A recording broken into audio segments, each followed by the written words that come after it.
I find it hard to describe adequately the horrible things that I've seen and heard. But here, unadorned, are the facts.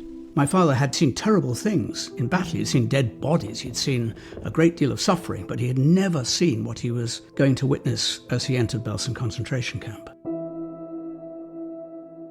I passed through the barrier and found myself in the world of a nightmare. The living lay with their heads against the corpses, and around them moved the awful, ghostly procession of emaciated, aimless people.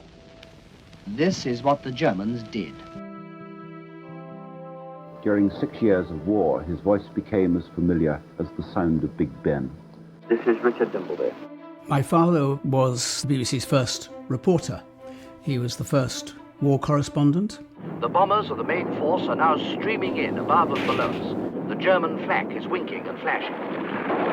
My father was the first to be allowed to fly with Bomber Command, and he made a great number of flights and was very lucky to survive. 3 of his colleagues in the BBC didn't make it. In a week, we'd swept forward 65 miles in what must have been the fastest advance of the war. He was in Germany with the Second Army after D-Day. They came to Belsen, outside a village called Bergen-Belsen.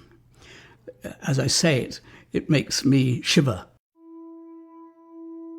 There were a group of correspondents, and most said, well, it's just another camp. They had liberated camps before, but they were prisoner of war camps exclusively. My father said, well, I'll just go and have a look.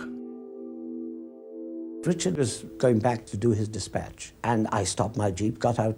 He was deadly serious, in fact, rather overwhelmed, and he said to me, you've got to see it. Go up there. It is appalling.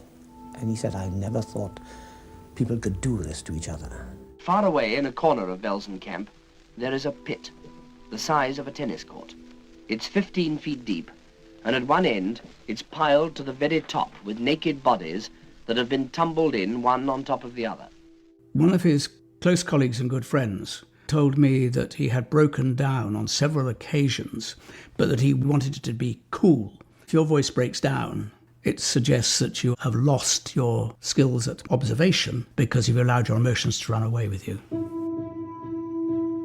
The BBC was reluctant at first to transmit it because it wanted corroboration from others. There was no other corroboration immediately available. That so dismayed my father that he said, if you don't put my broadcast out, I will never broadcast again.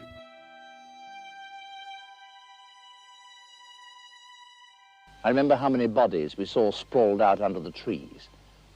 There were 48,000 people in this camp when we came in. 20,000 were dead and unburied. It was for the 20th anniversary. It was also the year of his death. In that time, he was a sick man. And I think the reason he went back was to say, I have to see it one more time. It was a measure of how extraordinarily important it was to him personally as well as professionally. And, you know, he died a few months later. This day at Belsen was the most horrible of my life.